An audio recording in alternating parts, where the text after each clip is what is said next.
Batch 95 থেকে batch 25 পর্যন্ত আমাদের সকল মেয়েদেরকে, সকল শিক্ষার্থীদেরকে ক্লাস চলাকালীন ফারহানা খানম আপা উনি আমাদের বিভিন্নভাবে খুব কথা শোনাতেন, অকথ্য ভাষায় গালিগালাজ করতেন। সবচেয়ে বড় কথা, উনি আমাদের প্যারেন্টসদেরকে, আমাদের মা বাবাদেরকে কিছু হলেই বলতেন তোমার মা খারাপ, এর জন্য তুমি খারাপ। কিছু হলেই বলতো যে তোমার মা বাবা গ্রাম থেকে উঠে আসছে, তোমার মা বাবা তো কৃষক, তোমরা তো পাবলিক ভার্সিটিতে চান্স পাবা না, তোমাদের মা বাবার কোনো ম্যানার নাই, তোমাদের মা বাবা অশিক্ষিত, তো তোমরা কোনো পাবলিক ভার্সিটিতে চান্স পাবে না, এই ধরনের কথা। আর এছাড়াও আমাদেরকে স্লাট শেমিং করা হতো, বডি শেমিং করা হতো। মেয়েরা যদি কোনো মেয়ে একটু কালো, একটু শ্যামলা, একটু হেলদি হতো, ওকে ধরে বলতো তুমি তো কালো, তুমি তো মোটা, তুমি পাবলিক ভার্সিটিতে চান্স পাবে না, তোমার তো কোনো ফিউচার নাই, এই ধরনের কথাবার্তা বলতো। আর তাছাড়াও ফারহানা আমাদের যদি কারো ড্রেস, কারো ইউনিফর্ম যদি একটু টাইট হতো, তাকে ধরে বলতো তুমি টেলার থেকে টাইট করে আমাদের শিক্ষকদেরকে সিরিয়াস করার জন্য এরকম চাপা ড্রেস পরে এসেছো, এই ধরনের বাজে কথাবার্তা।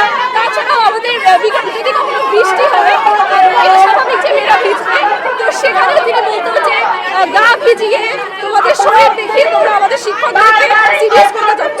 তো এই ধরনের খুবই বাজে অকথ্য ভাষায় কথা বলা, এই সব কিছু আমরা অনেক সহ্য করেছি এতদিন পর্যন্ত।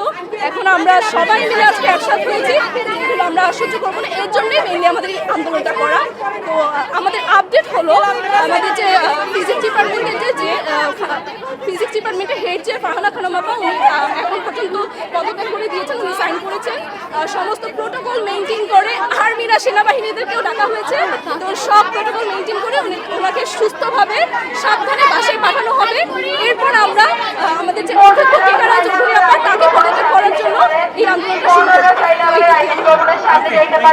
পদত্যাগ চাচ্ছি, কারণ প্রথমত আমাদের 18 তারিখে যে আন্দোলনটা হয়েছিল, পুরাবিরোধী আন্দোলন, সেখানে আমরা বিকর্ণসা মেয়েরা আমাদের ক্যাম্পাসের সামনে জড়ো হয়েছিলাম। এক পর্যায়ে এমন পরিস্থিতি আসেছে, আমাদের একটি শেল্টার দরকার ছিল, তখন আমরা আশা করেছিলাম যে আমাদের ক্যাম্পাস আমাদেরকে আশ্রয় দিবে, কিন্তু তা দেওয়া হয়নি। এবং যে আমাদের যে শিক্ষকরা, অন্যান্য শিক্ষকরা আছেন, তাদেরকে আড়ালে বলে দিয়েছেন যে তোমরা যদি কোনোভাবে কোনো শিক্ষার্থীকে হেল্প করো, তাহলে তোমাদেরকে চাকরিচ্যুত করা হবে, এরকম হুমকি দেওয়া হয়েছে।